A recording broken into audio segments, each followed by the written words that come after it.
Kia ora, welcome back everybody. Here with a Q&A, which I'll just use for this one question at this time. This question has come up on the video that is posted, probably the video that's gotten the most views, for want of a better term, in terms of my channel anyway. And that's the video on me talking about how I passed both the NZ and the Australian SAS Selection courses, and which one, the question that I have been asked for the longest time. Thankfully, since I put out that video, I haven't been asked that question once. So it's been good since, from that perspective, for me personally, and not having to try to answer that question. I can just steer people towards that video if they ever do. But the question in and around that, which one was harder, has definitely died down a heck of a lot. So that's a good thing, but it's opened up some other questions. And here's a question that's come through from @AgitusG1. So at A for Alpha, G for Golf, Y for India, T for Tango, U for Uniform, S for Sierra, G for Golf, and then the number 1. So yeah, Agitus G1. Anyway, this person asks, physically, how did you prepare for the tests, e.g. running times distance every day? And at what road mark did you think, okay, I can do this exercise or thing relatively easily, so I think I'm ready? Or was it always just a feeling of preparedness? Thanks for the great video. The calm, informative format is surprisingly motivational, is how the comment ends. So appreciate you, Agitus G1. Sorry if I'm saying that wrong, or if there's another way of saying it, feel free to correct me. Appreciate your time and your question that you've put in. So I'll do my best to try to give an answer, and hopefully I don't end up taking too long. Physically, how did you prepare for the test? So I had a good understanding, at least at the time, that day one was going to involve the 2.4, or the RFL, we refer to it as within the Army, so the required fitness level test, which was going to require a 2.4 run, which needed to be done in under 10 minutes.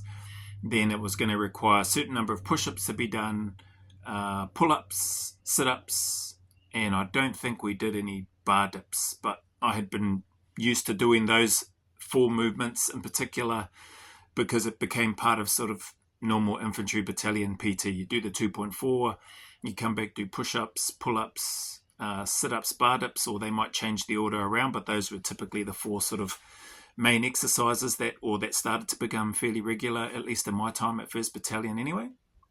So running times distance every day, yeah, I ran, because my running wasn't that great prior to being anywhere near ready for selection, I spent a fair bit of time working on the running. So that definitely helped. And then you've got, and at what road mark did you think, okay, I can do this exercise or thing relatively easily, so I think I'm ready? Yeah, I had different, I suppose, landmarks for me in terms of when I felt comfortable. Like the body weight exercises, I always felt pretty comfortable in those things at that time. Running, like I said, I needed more time running, and so the things that helped me with my 2.4 and getting that time down was doing a fair few rep runs, interval runs. So one of the PTIs sort of put me onto that, or I became aware of it because he got us to do it a few times during PT, for battalion PT, and he spoke about how this would help with 2.4 run time. So I didn't go and speak to the PTI like one-to-one. I just had my ears open that day and was listening into what it was that he was telling us. And he spoke about, you could do 400 meter runs, 600, 800 meter runs, 1.2s, and and do a few rounds of those with a rest in between, and then trying to push. Maybe it might be sort of similar, possibly, to sort of lactate threshold type training, but I'm no expert in that. What I did find for me though is that doing those interval runs, rep runs, so work and then rest and then work and doing multiple rounds, definitely helped bring my 2.4 down. I didn't do a lot of long distance running, so occasionally I might have run maybe an 8 to 10 clicker, but most of my runs were sort of in and around 3 to 5 kilometers maximum typically, and then a lot of the rep runs to try to increase my ability to move at a quicker pace for a longer period of time so that I could get my 2.4 run time down. So I eventually, for me at that time and the size that I was at, I was able to get my run time, my 2.4, the quickest I'd ever run it was about 8 minutes 15 seconds. So that was, yeah, I've only ever run that once. That was me fully redlined, and I was knackered when I finished that run. But I actually surprisingly was able to recover fairly quick. So when it came time for doing the push-ups, pull-ups, sit-ups, dips, and that sort of stuff, I'd already recovered. Part of that is because you wait for others to come in across the line as well. So I still wasn't first. There were a number of people that were definitely faster than me, but I was really happy with that time. For me, a 2.4 kilometer run for me at my size, I would have been about 97. Yeah, probably anywhere between 96 to 98 kilos. I would have been in and around that weight at that time because I still had a few weeks to go before going on selection.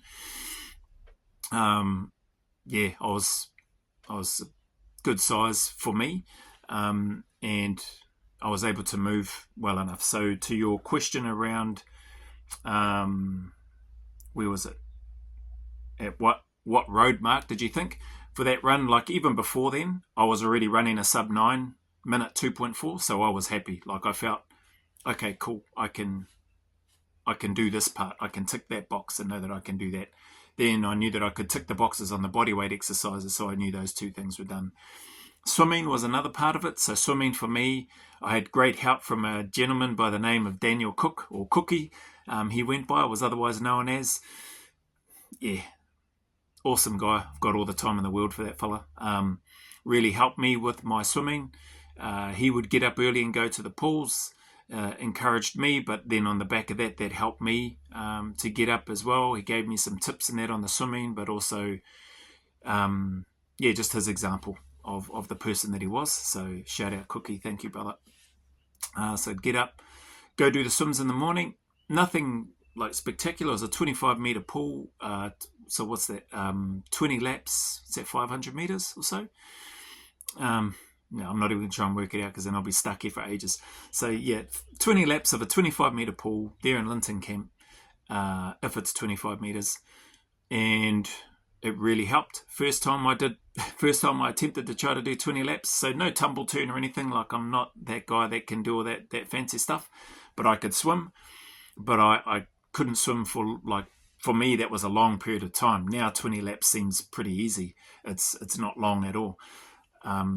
But at that time, first time I jumped in the pool, I managed to get 3 laps. There, touch, back, touch, there, touch, and needed to stop and needed to have a rest. I was sucking in the big ones. Cookie just carried on beside me in his lane, wiped out the 2. So I think maybe by the end of that session, I might have got 8 or 9 total laps by the time he finished his 20. So during those stages when I was trying to get used to it, and I wasn't a great swimmer by any means. When he finished and hopped out, I hopped out not long after him. So I was like, man. Then the next day, went back again. So the next day, I actually managed to double the amount of laps that I did. So I managed to get to 6. Then I got to 9. So day 1, 3, day 2, 6, day 3, 9, day 4, I got to 14 laps in a row before needing to stop and have a breather.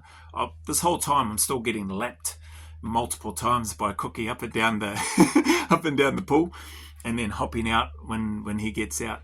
And then after that 4th day, I think by day 5, I was able to get through and do 20 laps non-stop. So apart from touching, turning, and pushing off and going straight away again, that was sort of the only break, if that makes sense.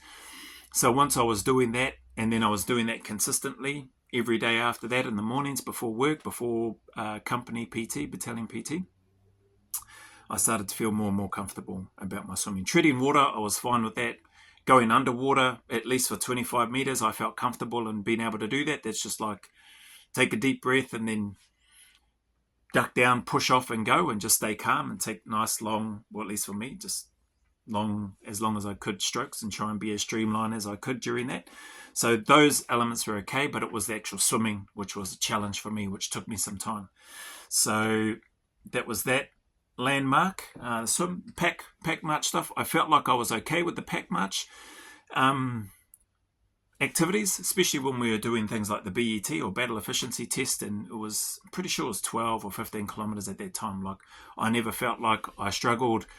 We were pretty used to doing walks out of field exercises as well from battalion, when you'd go in, do an exercise, and then when it's finished, the Auntie Huia call, and then it wasn't uncommon to have a 15, 20 plus kilometer walkout of your field exercise with all your kits and all your gear. So I felt like I was okay in that space. But where I've mentioned in other videos, Mr. Aaron Pohatu, shout out to that fella, when he came back off his first selection and spoke about mentally he was okay, but his legs just weren't able to keep up, or he wasn't able to, they just weren't strong enough. That was a bit of a light bulb moment for me to go, oh, heck, are my legs strong enough? So that's what started me on the step up process. Nobody told me about doing step ups or anything like that. I had this mortar box trunk in my room. It just had spare superfluous gear and stuff in it. And I thought, that's, I just sort of naturally, I don't know if you call it naturally, I just basically worked out, that height, which was around about 30 centimeters, thereabouts, it might have been slightly less, was a good height in terms of if I'm going up these hills, which I would be expected to do on selection. And it just became my never-ending hill in the barracks. So I could do that anytime, whack on a pack. I could load it up with more and more weight. I could go for extended periods of time. And that really helped, ankles, knees, hips, back, shoulders, mind. It's such a boring and repetitive movement that I still do it today. And that really helped me. So from a pack perspective and the timings, I then, really felt confident in terms of my ability to pass the physical elements, at least that were going to be required to be tested on day one. When it came to running with webbing and weapon, so the hares and hounds aspect of the New Zealand one, and it was either 9 to 12 kilometers were the figures, was the distance that was getting bantered around. I felt comfortable, like not having a pack on. I was like, oh man, geez, this feels pretty good. Just the webbing. I think the webbing might have only been about 10 to 12. Actually, it might have been 8 to 10 kilos. So somewhere between that range. I wasn't worried about that piece. I knew that I just needed to stay ahead of the hounds, which were the other badged operators or the sweepers that were going to be coming up behind, and I didn't want to be finishing behind them. So, but I felt like I had enough fitness. So to that other part of your question, to when I thought I was ready. Physically, how did you prepare for the test? I understood what the elements were, particularly for day one, and the testing that was going to happen. And then the rest of selection, at least for NZ, was going to be pack work. So vast majority of my training centered around a lot of pack work, a lot of hours with the pack, and increasing the weight so that I had a heck of a lot of weight for me, because I felt that it would, I felt that, and for me it worked out. I felt that it would pay off in the long run once I got onto selection. Training with a much heavier pack than what I would be required to carry on selection, for me that just made sense. I just felt like I knew it makes sense to train with a heavier pack now before I go on selection.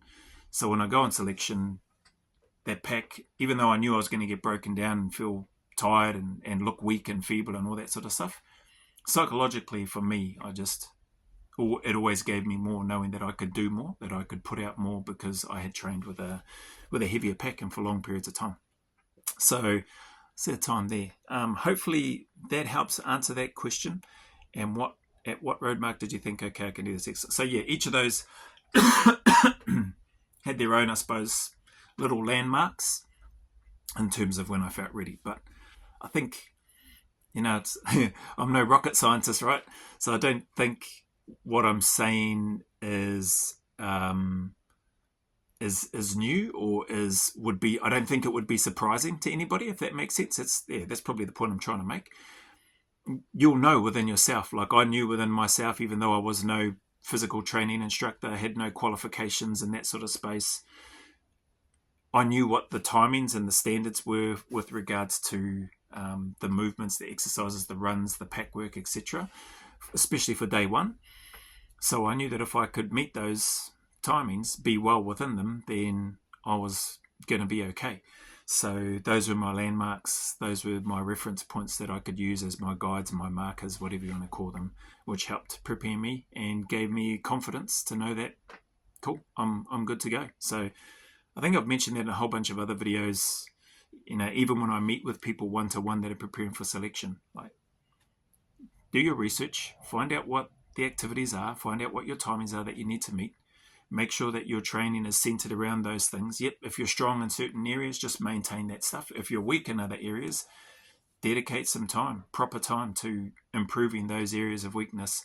Then once you get them up to a good standard where you can comfortably pass and meet those requirements, then just look to maintain them. Look to work on the other things or the other parts of the selection. So if you're a gun runner, gun at body weights, gun swimmer, then awesome, like great. Then get on to the pack work, and make my experience, for me, just speaking for me, the pack work was the priority, was the one that took up the bulk of the time for the selection, even for the Australian selection, to be honest, for me anyway, because I nearly catastrophically almost took 2 for granted, the 3.2. So yeah, it's no secret that I only just scraped in and just passed that 3.2 kilometre run with the webbing for my selection over there. Had I failed that even by a second, that would have been a fail, would have been, nah,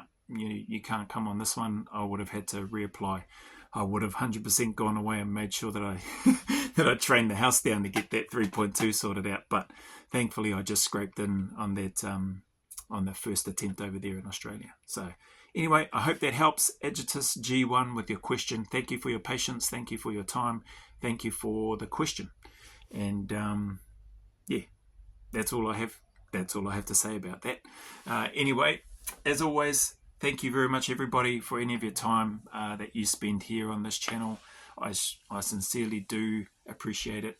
And as always, anybody going through any dark times, challenges, struggles, trials that you are having to face or feel like you're needing to endure on your own, man, just know that you're not alone.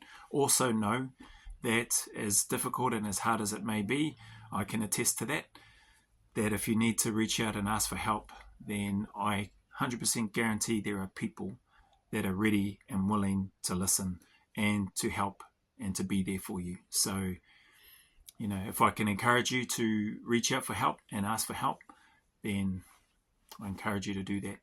If you can't at this time, if you're still struggling, then I definitely still encourage you to keep turning up, to keep putting one foot in front of the other, to stay in the fight, to stay as consistent and disciplined as you can with regards to whatever challenges you might be going through at this time.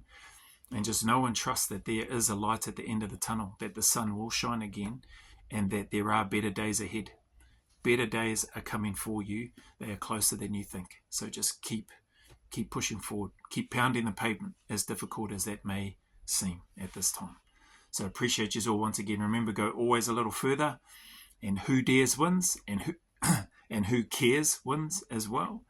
And until the next video, a big mana wave from me to you, filled with my aroha, respect, appreciation, and gratitude for you all.